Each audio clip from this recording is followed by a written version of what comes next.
Hello friends, a very good morning. आज मैं महिला एवं महिलाओं से संबंधित जो अपराध हैं उस पर विचार करेंगे। तो आइए हम महिलाओं से संबंधित जो अपराध हैं उस पर बात करते हैं। महिलाओं से संबंधित या महिलाओं के लिए जितने अपराध किए जाते हैं या महिलाओं के लिए जो सुरक्षा या उनके हित के लिए जितने भी नियम या कानून बनाए गए हैं उस पर आज हम बात करेंगे। तो महिलाओं से संबंधित जो अपराध हैं और उनके अपराध के निवारण के लिए, उनकी सुरक्षा के लिए, उनके सेहत के लिए, स्वास्थ्य के लिए न सिर्फ राष्ट्रीय स्तर पर बल्कि अंतर्राष्ट्रीय स्तर पर भी मुख्यतः कार्य किया गया है और इस पर जो है ठोस कदम भी लिया गया है। तो सबसे पहले हम अंतर्राष्ट्रीय विधि के अंतर्गत अंतर्राष्ट्रीय स्तर पर ध्यान देंगे। देखते हैं कि महिलाओं के लिए अंतर्राष्ट्रीय स्तर पर क्या क्या ठोस कदम उठाया गया है। तो सबसे पहले हम बात करेंगे कि प्रश्न किस तरह से पुटअप किया जा सकता है, प्रश्न किस तरह से आएगा। जैसे प्रश्न इस तरह से भी बनाया जा सकता है कि अंतर्राष्ट्रीय विधि के अंतर्गत महिलाओं से संबंधित प्रावधानों का वर्णन कीजिए। तो महिलाओं से अंतर्राष्ट्रीय विधि के अंतर्गत महिलाओं से संबंधित प्रावधान जो होंगे वो निम्न प्रकार से हैं, वो इस तरह से हैं। जैसे सबसे पहले 7 नवंबर 1967 7 नवंबर 1967 7 नवंबर 1967 को संयुक्त राष्ट्र महासभा ने महिलाओं के विरुद्ध सभी प्रकार के भेदभावों की समाप्ति पर घोषणा किया।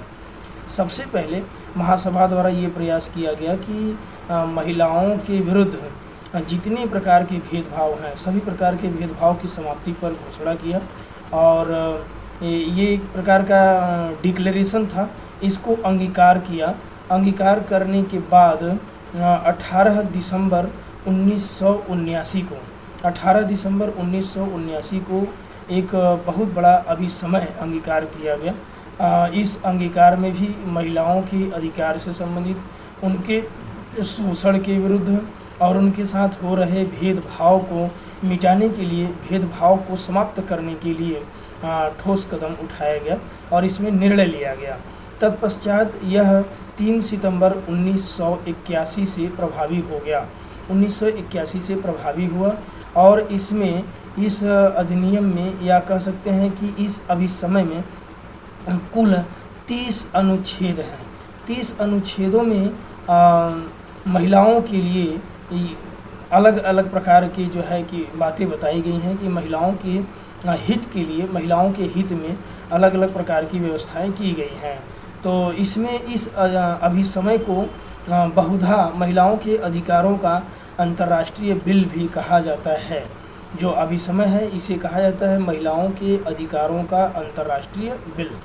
महिलाओं के अधिकारों का अंतर्राष्ट्रीय बिल इसलिए कहा जाता है क्योंकि इस अभिसमय में मुख्यतः महिलाओं के सुरक्षा के लिए, शोषण के विरुद्ध और उनके अधिकार की रक्षा के लिए ठोस कदम उठाए गए हैं और अलग अलग प्रकार की व्यवस्थाएं की गए हैं। और इस प्रकार की भी व्यवस्थाएं की गई हैं कि यदि उनके इस अधिकारों का या उनके साथ कोई शोषण किया जाता है तो उनके निवारण के लिए कौन कौन से ऐसे अधिकरण होंगे, कौन कौन से ऐसे विभाग होंगे या कौन सी प्राधिकारी होगा, कौन सी ऐसी शक्ति होगी जो उनका रक्षा करेगा, उनका बचाव करेगा। तो आइए हम सबसे पहले देखते हैं कि ऐसे कौन कौन से उपाय हैं, ऐसे कौन कौन से ठोस कदम किए गए हैं महिलाओं के अधिकार के सुरक्षा से संबंधित। महिला पुरुष सभी को आर्थिक, सामाजिक, सांस्कृतिक, नागरिक तथा राजनीतिक अधिकार के उपभोग के समान अधिकार की स्थिति को सुनिश्चित करना इस अभिसमय का पहला ठोस कदम है। इसमें इस प्रकार का प्रावधान किया गया। इस अभिसमय के अनुच्छेद 1 में यह प्रावधान किया गया कि चाहे वो महिला हो या पुरुष हो, महिला पुरुष में भेदभाव न किया जाएगा और दोनों के आर्थिक, सामाजिक, सांस्कृतिक, नागरिक तथा राजनीतिक अधिकार के उपभोग के लिए समान अधिकार की स्थिति सुनिश्चित किया जाएगा। और महिलाओं के भोजन, महिलाओं के स्वास्थ्य, महिलाओं के शिक्षा, महिलाओं के प्रशिक्षण तथा रोजगार के लिए भी इस अभिसमय के अनुच्छेद 2 में ठोस कदम उठाया गया है। अगला जो उपाय है, अगला जो प्रावधान किया गया है इस अभिसमय का अनुच्छेद 3 है। तो अनुच्छेद 3 में बताया गया कि महिला पुरुष के बीच समानता को बढ़ावा दिया जाएगा। महिलाओं और पुरुषों में किसी भी प्रकार का असमानता नहीं किया जाएगा, भेदभाव नहीं किया जाएगा। दोनों को एक समान व्यवहार किया जाएगा, दोनों को एक समान जो है उपचार दिया जाएगा और उनके साथ सेम व्यवहार किया जाएगा। विधि के समक्ष समानता भी अगर होती है तो दोनों के साथ किया जाएगा। ये अभिसमय के अनुच्छेद 3 में बताया गया। अनुच्छेद 4 में बताया गया है कि चाहे परिवार हो, चाहे समाज हो, चाहे राष्ट्र हो या अंतर्राष्ट्रीय स्तर पर भी किसी भी महिला के साथ पुरुष की तुलना में भेदभाव नहीं करते हुए दोनों को बराबरी का भागीदार बनाने का प्रयास किया जाएगा। और इसमें कुछ महत्वपूर्ण उपबंध भी किए गए हैं, जैसे कि किसी भी महिला के साथ लिंग के आधार पर भेदभाव का वर्जन है। भेदभाव के लिए इस पर वर्जित किया गया है कि भेदभाव नहीं किया जाएगा। और इसके अनुच्छेद 2 में यह भी बताया गया है कि जैसे जो विद्वान हुए हैं, जो विधिवेत्ता हैं, उन्होंने महिलाओं के साथ जो भेदभाव किया जाता है उसका कठोर निंदा किया है, उसकी कठोर आलोचना करी है और इस तरह की विभेद को मिटाने की नीति का अनुसरण करने का समर्थन करते हैं। वो चाहते हैं कि इस तरह की जो विभेद हो रहे हैं उस ऐसी नीति को जल्द से जल्द, ऐसी नीति के विभेद को जल्द से जल्द मिटाया जाए। समानता के स्तर पर मानवाधिकार और स्वतंत्रता के लिए उपयुक्त कदम उठाया जाना चाहिए या उठाना। इस अधिनियम का मुख्य उद्देश्य यह भी है कि समानता के स्तर पर महिला हो चाहे पुरुष हो, इन सभी को समानता के स्तर पर मानवाधिकार और स्वतंत्रता के लिए उपयुक्त कदम उठाना इसका मुख्य उद्देश्य है। और इसका अगला मुख्य उद्देश्य यह भी है कि समानता में तेज़ी से कार्य किया जाए, उस पर तेज़ी से एक्शन लिया जाए और तेज़ी से इस बात की प्रयास करी जाए कि महिला और पुरुष में समानता लाया जाए और इन दोनों में विभेद न हो। और इन सभी उपर्युक्त और भी तमाम से ऐसे उपयुक्त उपाय किए जाएंगे जिससे महिलाओं के जीवन स्तर को, उनके सम्मान, उनकी स्वतंत्रता, उनकी गरिमा, उनका स्वास्थ्य, उनकी शिक्षा और सामाजिक स्तर को ऊंचा उठाने के प्रयास किए जाएंगे। महिलाओं का व्यापार और वेश्यावृत्ति से शोषण को समाप्त करने के लिए विधि का निर्माण करना इस अभिसमय का महत्वपूर्ण उद्देश्य है। महिलाओं का व्यापार और वेश्यावृत्ति से शोषण को समाप्त करने के लिए, उनका शोषण न किया जाए, उन्हें वेश्यावृत्ति जैसे अनैतिक व्यापार में न धकेला जाए, महिलाओं का व्यापार न किया जाए, उनका देह व्यापार न किया जाए, उनकी खरीद फरोख्त न हो, उनसे इस तरह के अनैतिक धंधे न करवाए जाएं। इस तरह के सभी कुरीतियों को, इस तरह के सभी बुराइयों को रोकने के लिए विधि का निर्माण करना भी इस अभिसमय का उद्देश्य है। और अगला जो इस अधिनियम का मुख्य उद्देश्य है वह है अंतर्राष्ट्रीय संगठनों में महिलाओं के भाग लेने के लिए ठोस कदम उठाया जाए। ऐसा प्रावधान किया जाए, ऐसा व्यवस्था किया जाए कि अंतर्राष्ट्रीय संगठनों में महिलाएं भाग ले सकें। तो इस तरह से ये जो आपका अंतर्राष्ट्रीय विधि रहा, अंतर्राष्ट्रीय विधि में महिलाओं से संबंधित निम्न प्रावधान किए गए हैं। आइए अब हम अगले बिंदु पर बात करते हैं। अगले बिंदु में है जैसे महिलाओं के अधिकारों की सुरक्षा और उनके उन्नयन के लिए अंतर्राष्ट्रीय स्तर पर किए गए विभिन्न प्रयासों की विवेचना करना है। महिलाओं के अधिकार की सुरक्षा और उनके उन्नयन के लिए, उनके उत्थान के लिए अंतर्राष्ट्रीय स्तर पर किए गए विभिन्न प्रयास। तो विभिन्न प्रयासों में जैसे उनकी शिक्षा से संबंधित है और नियोजन से संबंधित है, स्वास्थ्य सुरक्षा से संबंधित है, सामाजिक तथा आर्थिक जीवन से संबंधित ग्रामीण महिलाओं का जीवन स्तर सुधारने के लिए विधि के समक्ष समानता का अधिकार से संबंधित और विवाह तथा परिवार में जो उनका संबंध है और जो उनका स्तर है उसको ऊंचा उठाने के से संबंधित निम्न प्रयास किए गए हैं। तो आइए सबसे पहले हम शिक्षा पर बात करते हैं। शिक्षा पर अंतर्राष्ट्रीय स्तर पर भी पुरजोर प्रयास किया गया है। हर ठोस कदम उठाया गया है। हर कदम यह प्रयास किया गया है कि किसी भी महिला के साथ कोई भी शैक्षिक स्तर पर भेदभाव न किया जाए। इस तरह से कोई भी असमानता नहीं होनी चाहिए कि पुरुष को शिक्षा दिया जाए और महिला को शिक्षा से वंचित किया जाए। उनकी शिक्षा के लिए बराबरी या समानता का अधिकार प्रदान किया जाए और अलग अलग प्रकार के ठोस विधि या ठोस कानून का निर्माण किया जाए जिससे महिलाओं के शिक्षा में भेदभाव न किया जाए। नियोजन से संबंधित अर्थात चाहे सरकारी संस्थाएं हों या गैर सरकारी हों या तमाम से ऐसे प्रतिष्ठान होते हैं या प्राइवेट संस्थाएं होती हैं जहां पर महिलाओं को नियोजित करने से संबंधित प्रावधान किया गया है, उसमें भी इस बात का विशेष ध्यान दिया गया है कि महिलाओं के साथ नियोजन के क्षेत्र में भेदभाव न किया जाए। स्वास्थ्य सुरक्षा के लिए भी ठोस कदम उठाया गया है।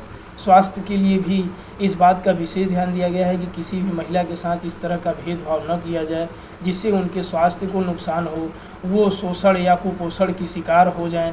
तो इस तरह की भी तमाम से व्यवस्थाएं की गई हैं जिससे किसी भी महिला के साथ भेदभाव नहीं किया जाना चाहिए। और ये जो प्रावधान किए गए हैं या जो व्यवस्थाएं किए गए हैं ये सबके सब अंतर्राष्ट्रीय स्तर पर भी किए गए हैं जिससे कि किसी भी महिला के साथ भेदभाव न किया जाए। और सामाजिक तथा आर्थिक जीवन, सामाजिक स्तर को ऊंचा उठाने के लिए, उनके आर्थिक जीवन को भी ऊंचा उठाने के लिए निम्न प्रयास किए गए।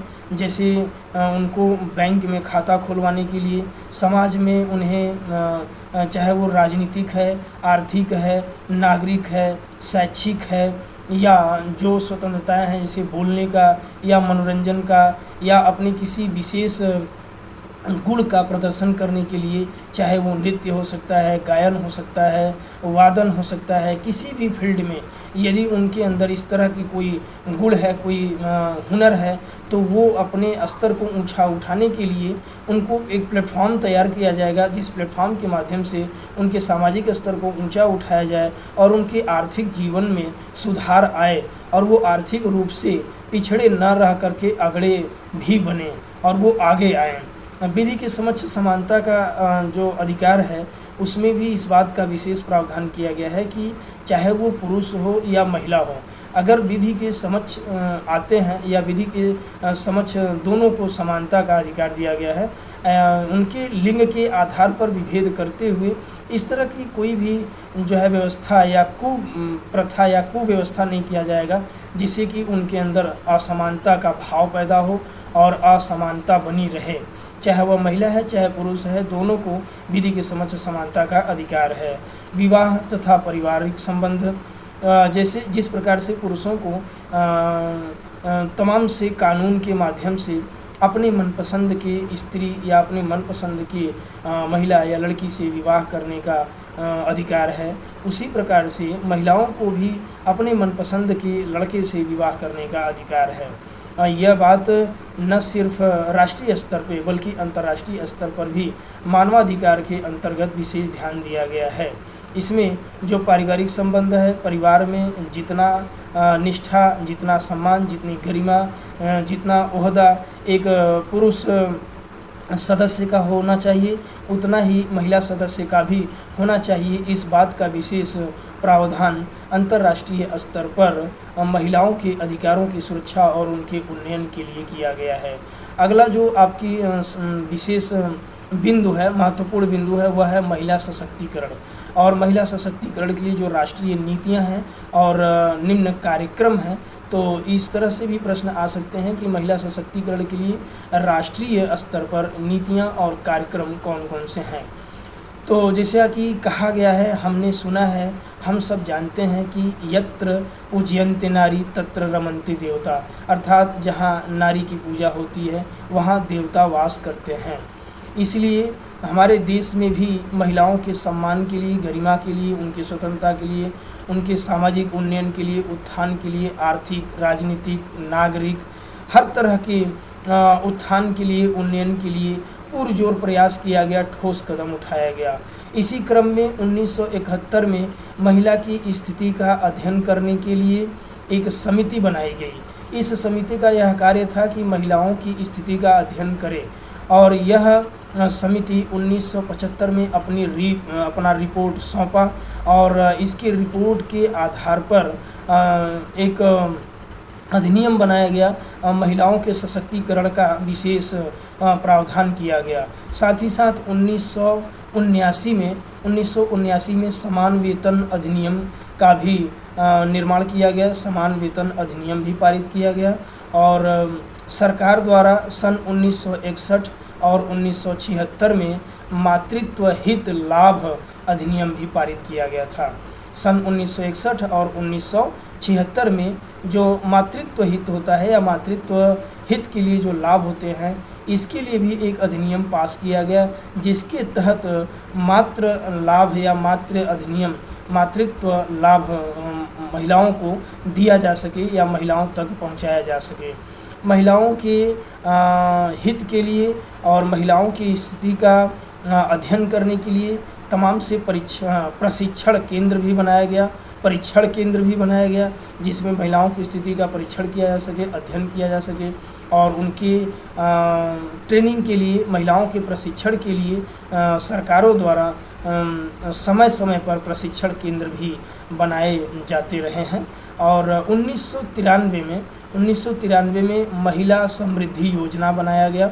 महिला समृद्धि योजना के अंतर्गत इस बात का विशेष ध्यान दिया गया कि महिलाओं को समाज के जो हाशिया है, समाज का जो स्तर है, जो सामाजिक स्थिति है, उसमें एक समान स्तर पर लाने के लिए, महिला और पुरुष को समान स्तर पर लाने के लिए, महिला को सशक्त बनाने के लिए महिला समृद्धि योजना बनाया गया, जिसमें इस बात का विशेष ध्यान दिया गया है कि किसी भी महिला के साथ सामाजिक स्तर पर या आर्थिक स्तर पर या राजनीतिक स्तर पर या नागरिक स्थिति पर या शैक्षिक स्तर पर, पारिवारिक स्तर पर भेदभाव न किया जाए और उन्हें समृद्ध बनाया जाए। पंचायती राज संस्थाएं हैं, तो पंचायती राज संस्थाओं में भी निर्वाचन में चुनाव के लिए महिलाओं के लिए सीटें आरक्षित की गई हैं, और उनके लिए भी इस बात का विशेष व्यवस्था किया गया है कि वह भी पंचायतों में हिस्सा ले सकें और अपना एक भागीदारी कायम कर सकें, अपना एक भागीदारी बना सकें। सन 1968 में महिलाओं का अश्लील चित्रण निवारण अधिनियम का भी निर्माण किया गया। निवारण अधिनियम को भी पारित किया गया सन 1968 में। 1968 में महिलाओं का अश्लील चित्रण निवारण अधिनियम जो बनाया गया, उसके साथ साथ जो आपकी आईपीसी है, भारतीय दंड संहिता 1860, भारतीय दंड संहिता 1860 के भी विभिन्न प्रावधानों में इस बात का विशेष प्रावधान किया गया है, विशेष ध्यान दिया गया है, और इस तरह के उपबंधों को उपबंधित किया गया है कि महिलाओं का जो है उनका लज्जा भंग न किया जाए, उनके सम्मान को ठेस न पहुंचाया जाए, और उनके साथ अश्लीलता का व्यवहार न किया जाए, कार्यस्थल पर उनके साथ यौन उत्पीड़न न किया जाए। ऐसे तमाम से प्रावधान आईपीसी के साथ साथ यौन उत्पीड़न और अवैध व्यापार के रोकथाम के लिए 1968 में महिलाओं का अश्लील चित्रण निवारण के लिए यह अधिनियम पास किया गया था। और अगला जो योजना है वह राष्ट्रीय मातृत्व लाभ योजना भी भारत सरकार के द्वारा बनाया गया, जिसमें मातृत्व लाभ प्रदान किया जाता है हर महिलाओं को उनकी प्रसवा अवस्था में या गर्भावस्था में या प्रसूति काल में तमाम से योजनाओं को नियोजित किया गया है, सुनियोजित किया गया है, जिससे उनको आर्थिक मदद दिया जाता है। उस आर्थिक मदद के कारण या उस आर्थिक मदद के माध्यम से वह अपने स्वास्थ्य का, अपने सेहत का विशेष ध्यान देंगी और निश्चित रूप से उनका और उनके बच्चे का जो है कि पोषण ठीक ढंग से होगा और वो स्वस्थ रहेंगी, जिससे उनके मानसिक दशा भी ठीक होंगे और वो हमारे समाज के लिए एक मानव संसाधन के रूप में मानव संसाधन का निर्माण करेंगे। आइए, अगला जो महत्वपूर्ण बिंदु है वह है राष्ट्रीय महिला आयोग की स्थापना। राष्ट्रीय महिला आयोग की स्थापना, राष्ट्रीय महिला आयोग की शक्ति और उसका कार्य। तो राष्ट्रीय महिला आयोग अधिनियम जो है, राष्ट्रीय महिला आयोग अधिनियम, यह वर्ष 1990 में पास किया गया। 1990 में राष्ट्रीय महिला आयोग अधिनियम को पास किया गया और इसमें इस बात का विशेष ध्यान दिया गया है कि केंद्र सरकार जो है, केंद्र सरकार राष्ट्रीय महिला आयोग का गठन करेगा या किया है और जो अधिनियम के अंतर्गत किए गए कार्यों का संपादन करेगा। तो ये जो राष्ट्रीय महिला आयोग है, राष्ट्रीय महिला आयोग अधिनियम जो है, इसकी धारा 3 के खंड 1 में इस बात का मुख्यतः प्रावधान किया गया है, इस बात का प्रावधान किया गया है कि केंद्र सरकार राष्ट्रीय महिला आयोग का गठन करेगा और यह गठन इस अधिनियम में दिए गए कार्य या बताए गए कार्यों का सुनियोजित ढंग से संपादन करेगा। और यह संपादन करने के लिए जो प्रावधान किया गया है वह इस धारा के 10 में बताया गया है कि विधियों के अधीन सभी रक्षोपायों से संबंधित सभी विषयों का अन्वेषण करना और उसका परीक्षण करना, यह इस आयोग का मुख्य कार्य होगा और इसकी शक्ति होगी कि वह महिलाओं से संबंधित जो समस्याएं समाज में व्याप्त हैं उनका पुनर्विलोकन करे, उनके सामने जो भी मामले आते हैं, उनके सामने जो भी समस्याएं आ रही हैं उस पर शीघ्रता से जांच करें, उसका परीक्षण करें और उस पर जो है कि शीघ्रता से कार्य लें, एक्शन लें और उस पर ठोस कदम उठाएं, उचित कदम उठाते हुए उस समस्या का निवारण करने का पूरा प्रयास करें।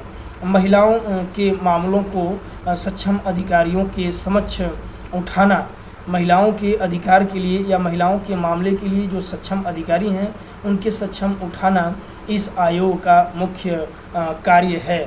और इसकी शक्ति भी कही जा सकती है कि इसे यह शक्ति दी गई है कि यह आयोग जो महिलाएं हैं, महिलाओं से संबंधित कोई भी मामला है या उनके अधिकार से संबंधित कोई भी मामला है, सक्षम अधिकारियों के समक्ष उसको उठाए। और कोई ऐसा मामला है जो उनके संज्ञान में आ जाता है तो उन्हें यह भी शक्ति है कि वह उस मामले को सुओ मोटो अर्थात स्वयं से संज्ञान ले लें, स्वयं से संज्ञान लेकर के भी उस पर क्रिया कर सकते हैं, उस पर कार्य कर सकते हैं, उसके निवारण के लिए कदम उठा सकते हैं।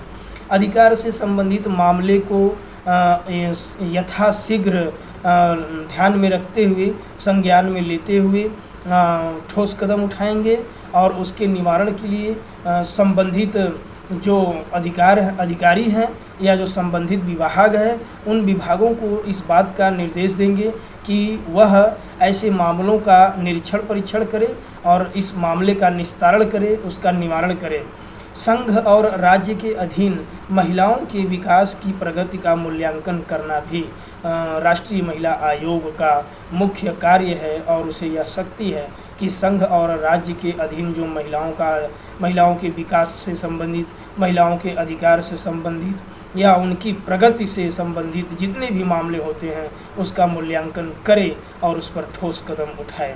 उल्लंघन की स्थिति में कार्य करेगा। उल्लंघन की स्थिति में यदि कोई अधिकारी या कोई विभाग, संबंधित विभाग, सक्षम अधिकारी इस तरह के उल्लंघन करते हैं, कार्य नहीं करते हैं या महिलाओं के अधिकार से संबंधित, उनके विकास से संबंधित, उनके प्रगति से संबंधित किसी भी मामले को अनदेखा करते हैं तो इन्हें यह शक्ति होती है कि यह उनके विरुद्ध कानूनी कार्रवाई करें और महिलाओं को उनका उपचार दिलाएं, उनको जो है कि संरक्षण दिलाएं, उनको इस प्रकार के अधिकार का हक दिलाएं कि वो अपने अधिकार का सदुपयोग कर सकें, उनके अधिकार का हनन न हो और उनकी विकास न रुके, उनकी प्रगति न रुकने पाए। अगला जो आपका महत्वपूर्ण टॉपिक है वो है स्त्री तथा भारत का संविधान एवं भारत की उद्देशिका। जैसा कि हम सब जानते हैं कि भारतीय संविधान में न सिर्फ देश के पुरुष के लिए या पुरुषों के लिए बल्कि महिलाओं एवं बच्चों के लिए भी विशेष ध्यान दिया गया है और महत्वपूर्ण प्रावधान भी किए गए हैं। तो जैसा कि उद्देशिका की बात करते हैं तो भारतीय संविधान की उद्देशिका में लिखा हुआ है, हम सब भारत के लोग। हम सब भारत के लोगों में पुरुष के साथ साथ महिलाएं भी आ जाती हैं और प्रस्तावना में या उद्देशिका में महिलाओं के लिए या पुरुष के लिए, पुरुष के साथ साथ महिलाओं के लिए कहा जा सकता है। यहाँ पर किसी के साथ भेदभाव नहीं किया गया है। बताया गया है कि सब के लिए न्याय का व्यवस्था है, सब के लिए समानता का व्यवस्था है और उसमें जैसे जो न्याय है, चाहे वो आर्थिक है, सामाजिक है, राजनीतिक है, इस तरह के न्याय के लिए, स्वतंत्रता के लिए और जैसे विचार हो गया, अभिव्यक्ति हो गया, विश्वास हो गया, धर्म हो गया, उपासना हो गया, इन सभी स्वतंत्रता के लिए, समता के लिए, गरिमा के लिए सभी को एक समान व्यवस्था किया गया है। सभी के लिए इस तरह का प्रावधान किया गया है कि इन सबको यह अधिकार होगा, इन सबका यह मूल अधिकार होगा कि वह अपने अधिकार के तहत इन सभी प्रावधानों का लाभ ले सकते हैं। और साथ ही साथ संविधान के अनुच्छेद 14 में बताया गया है समानता का अधिकार, जिसमें पुरुष और महिलाओं के साथ भेदभाव नहीं किया जाएगा। धर्म, जाति, लिंग, जन्म स्थान, निवास स्थान, इस तरह के किसी भी आधार पर आधार के स्तर पर भेदभाव नहीं किया जाएगा। अनुच्छेद 15 के खंड 3 में भी इस बात का प्रावधान किया गया है कि महिलाओं के लिए समय के साथ साथ अगर कोई विशेष व्यवस्था किया जाता है तो अनुच्छेद 14 का उल्लंघन नहीं माना जाएगा। यह नहीं कहा जा सकता है कि महिलाओं के लिए विशेष प्रावधान किया जा रहा है जिससे पुरुषों के समान असमानता का व्यवहार किया जा रहा है। यह उनके लिए एक प्रकार का विशेष उपबंध किया गया है कि महिलाओं के अधिकार का संरक्षण किया जा सके। अनुच्छेद 16 के खंड 2 में धर्म, मूल वंश, जाति, लिंग, उद्भव या जन्म स्थान के आधार पर या निवास स्थान के आधार पर भेदभाव न करते हुए रोजगार या अवसर के समानता का प्रावधान किया गया है। 19(1) में समितियां या संगठन या संघ बनाने का अधिकार पुरुष और महिलाओं दोनों को बराबर दिया गया है। अनुच्छेद 23 के अंतर्गत महिलाओं एवं बच्चों के शोषण के विरुद्ध अधिकार दिया गया है। अनुच्छेद 41 में बेकारी हो गया, वृद्धावस्था हो गया, बीमारी हो गया या इस तरह से संबंधित और भी समस्याओं के लिए सहायता प्राप्त करने का व्यवस्था किया गया है, जो कि राज्य के नीति निर्देशक तत्व के अंतर्गत पाया जाता है। अनुच्छेद 45 में 14 वर्ष से कम आयु के बच्चों के लिए निःशुल्क शिक्षा का प्रावधान किया गया है। अब जो 14 वर्ष से कम आयु के बच्चे होंगे उसमें महिला और पुरुष अर्थात बच्चे और बच्चियां सभी आ जाएंगे। अनुच्छेद 39 क में निःशुल्क विधिक सहायता प्राप्त करने का अधिकार है, जिसमें पुरुष और महिला अर्थात महिलाओं के लिए भी इस बात का प्रावधान किया गया है। अनुच्छेद 42 में जो कि मुख्यतः महिलाओं के लिए ही इस बात का प्रावधान करता है कि उन्हें मातृत्व लाभ दिया जाएगा। गर्भावस्था या प्रसूति अवस्था में, प्रसवावस्था में उन्हें अवकाश का प्रावधान किया गया है, उन्हें छुट्टी का प्रावधान किया गया है। अनुच्छेद 226 में मत देने का अधिकार भी महिलाओं का अधिकार है, वो भी समान रूप से मतदान कर सकती हैं, समान रूप से मत दे सकती हैं। अनुच्छेद 325 में धर्म, मूल वंश, जाति, लिंग के आधार पर कोई भी किसी के भी साथ भेदभाव नहीं किया जाएगा और निर्वाचन नियमावली में सम्मिलित किए जाने की दृष्टि से अपात्र नहीं होगा और वह भी निर्वाचन के लिए पात्र माना जाएगा। अनुच्छेद 243 के घ तथा 243 के न के अधीन महिलाओं के लिए पंचायतों एवं नगर पालिकाओं में स्थान आरक्षित किए गए हैं, जिससे महिलाओं का पंचायतों में, नगर पालिकाओं में भी बराबरी का भागीदारी हो, उनका भी एक स्थान हो, उन्हें भी गरिमा, सम्मान पूर्वक और स्वतंत्रता से जीवन जीने का अधिकार होना चाहिए। अब अगला जो आपका महत्वपूर्ण टॉपिक है वह महिलाओं के विरुद्ध अपराध और आईपीसी अर्थात भारतीय दंड संहिता 1860 के अंतर्गत भी महिलाओं से संबंधित तमाम से अपराधों के अपराधों को परिभाषित किया गया है, अपराधों का उपबंध किया गया है और उनके निवारण के लिए, उनके रोकथाम के लिए अपराध के दंड का भी विशेष ध्यान दिया गया है। जैसे आपका 498 क हो गया। 498 क में क्रूरता है। क्रूरता में आत्महत्या के लिए प्रेरित करना, उसे उकसाना, शारीरिक, मानसिक, आर्थिक, सामाजिक रूप से उसे प्रताड़ित करना, उसको दुख देना, उसे उसके आत्मा को ठेस पहुंचाना क्रूरता के अंतर्गत आता है। और इस तरह का यदि क्रूरता में लिप्त कोई व्यक्ति पाया जाता है तो उसे 3 वर्ष का कारावास और जुर्माना से भी दंडनीय होगा या उसे दंडित किया जाएगा। अगला जो अपराध है आपका बलात्कार हो गया। बलात्कार धारा 375 में है और इसका दंड 376 में है। निर्भया केस के बाद भारतीय दंड संहिता में विशेष रूप से संशोधन करके उसके दंड को और भी कठोर बनाया गया है, जिससे समाज में भय पैदा किया जा सके और इस तरह के जो आपराधिक प्रवृत्ति के लोग हैं वह ऐसे अपराध करने से बचें, अपराध करने से डरें और अपराध पर रोक लगाया जा सके। आपराधिक सहपलायन। आपराधिक सहपलायन भी एक प्रकार का महिला से संबंधित अपराध है। यह धारा 498 में आईपीसी के अंतर्गत बताया गया है। जार कर्म या व्यभिचार 497 या 494 में है।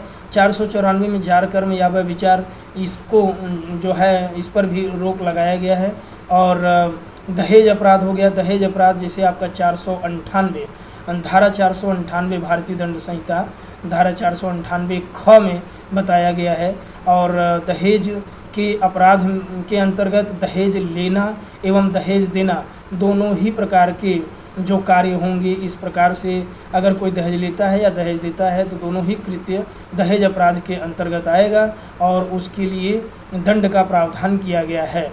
दहेज अपराध से संबंधित महत्वपूर्ण केस हैं श्रीमती प्रकाश कौर। श्रीमती प्रकाश कौर बनाम हरजिंदा पाल सिंह, यह एक महत्वपूर्ण केस है दहेज से संबंधित।